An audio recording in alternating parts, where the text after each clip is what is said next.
The year is 1227. The Mongolian steppe trembles under the hooves of 50,000 warriors.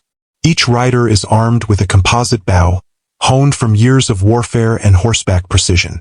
Genghis Khan himself watches from a ridge, eyes locked on the distant horizon.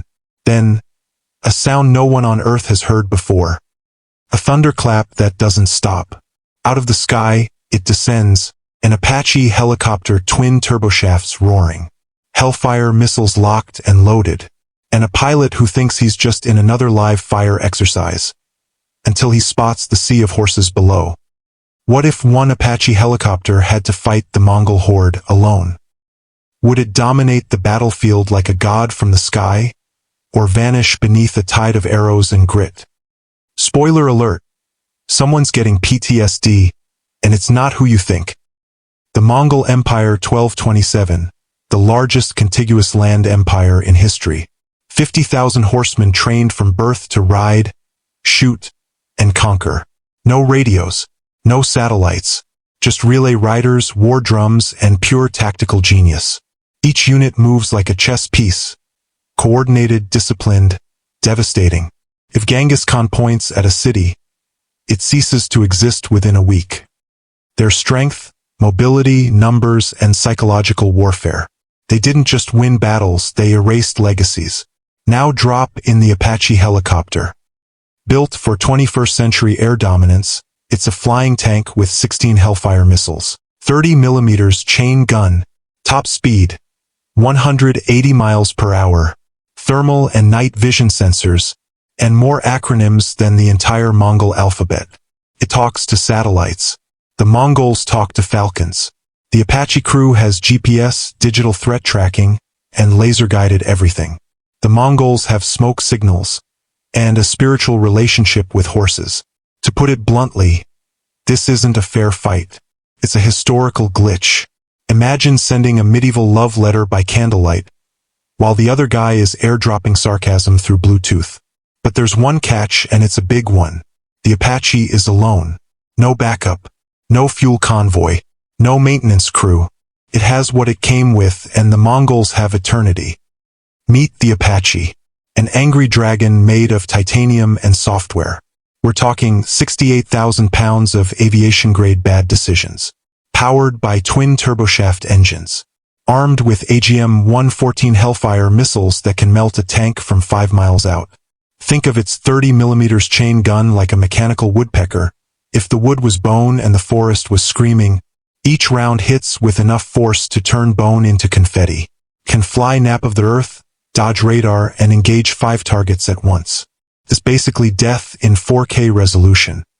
Now, enter the Mongols. Primary weapon, the composite recurve bow. Range, about 300 yards with expert aim. Fire rate, nearly 12 arrows per minute while riding full speed. And let's not kid ourselves, these guys were snipers on horseback. They could hit a rabbit at 200 paces, then cook it before you even realized you were hungry. Armor, light leather lamellar with iron plates. Great against swords. Against a Hellfire, slightly less effective. Okay. Completely ineffective. Still, their strength was never in armor. It was in the swarm, fast, coordinated strikes from multiple flanks. Imagine Call of Duty zombies, but with war strategies written by Sun Tzu. And every one of them is fluent in violence.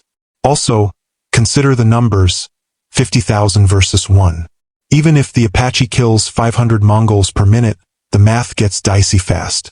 And that's assuming perfect aim, with zero mechanical issues. While your co-pilot isn't having a full existential crisis, dawn breaks over the steppe.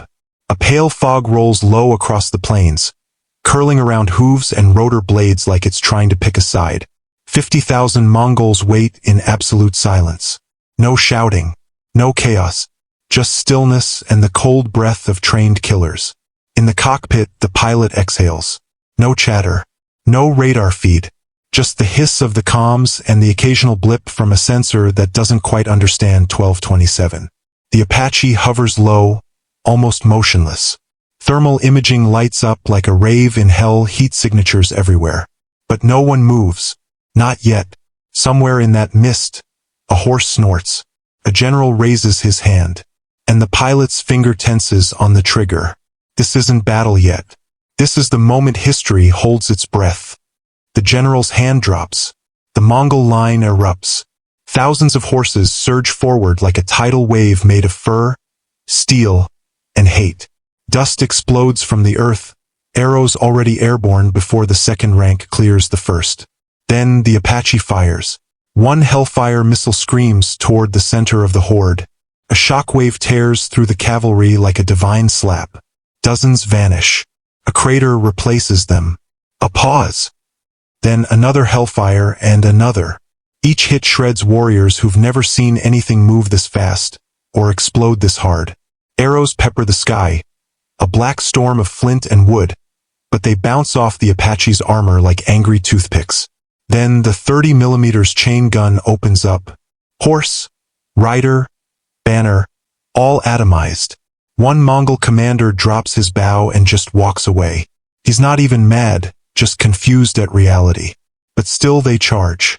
From every direction, trying to flank, trap, overwhelm. The Apache dips low, swerving, banking. A jet-fueled blender in the middle of the most ambitious cavalry charge in history. More missiles fire.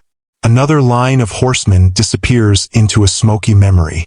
But in the chaos, something changes. The Apache banks left and hesitates. Fuel levels dropping. Warning lights blinking. And below, still tens of thousands of warriors, just out of missile range, and now learning its flight pattern. This isn't a video game. This bird bleeds. The Apache has done what no army in that era could dream of. Stop a Mongol charge. But now, the sky god is sweating. Fuel tanks? Critical. Missiles? Empty. The gun's barrel? Hot enough to grill steak. And let's not forget, this isn't a futuristic war simulation. There's no forward base. No crew chief waiting with spare parts. No drone backup or satellite overwatch. This thing was designed to operate with a literal village of support. Here, it's just one helicopter versus one empire. And the Mongols? They're adapting. They've seen its blind spots. They're fanning out, using terrain, approaching low. Some are even aiming for the tail rotor, the first weak point they've spotted. The Apache's crew scans the horizon. It's not empty. It's full of dots that are getting closer. Dominance lasted 10 glorious minutes. But now physics taps the pilot on the shoulder and whispers, "Hey, you're just a machine." And they have 49,000 angry friends left. The Apache tries to break contact, swinging wide, low, fast. Its rotors slice the air like a panicked wasp. But the damage adds up. A lucky arrow jams a cooling vent. A sling stone, yes, a literal medieval rock, cracks a sensor. The pilot's trying to nurse it home. But there is no home. A final burst from the 30mm shreds one more wave of horsemen. Then the gun jams. No more missiles. No more tricks. Just momentum. And gravity. The Apache touches down hard, smoke trailing from its tail. It skids across the plains and stops. Dead silence. For 10 seconds, nobody moves. Then the Mongols circle, carefully, like wolves around fire. They don't understand what it is, but they know it bled. The pilot exits, hands up, covered in soot, surrounded by history's most lethal cavalry. And somehow, still alive. He's taken prisoner. The Apache? Disassembled. Its armor studied. His tech passed around like sacred relics. Within weeks, rumors spread. The Sky Demon came and fought the Great Khan and lost. But only barely. Centuries later, scholars debate if it ever really happened. All that remains is a twisted hulk of scorched metal half buried in Mongolian soil. Now a sacred site with 5-star reviews on whatever the medieval version of TripAdvisor was. Turns out even the most advanced helicopter in the world has one tiny weakness. It runs out of gas faster than your uncle's barbecue grill. The Apache absolutely wrecked the Mongols for 10 minutes straight, then became the world's most expensive paperweight. And if you loved watching the Apache tear through the Mongols, you have to see what happens when an Abrams tank rolls against 100,000 Roman legionaries. That chaos is waiting for you right now on screen. Drop your opinion in the comments. Was the Apache truly unstoppable or just loud and lucky? Tell me what wild what-if battle you want to see next. Hit subscribe for more insane history collisions. And I'll see you in the next simulation, where history doesn't just repeat, it fights back.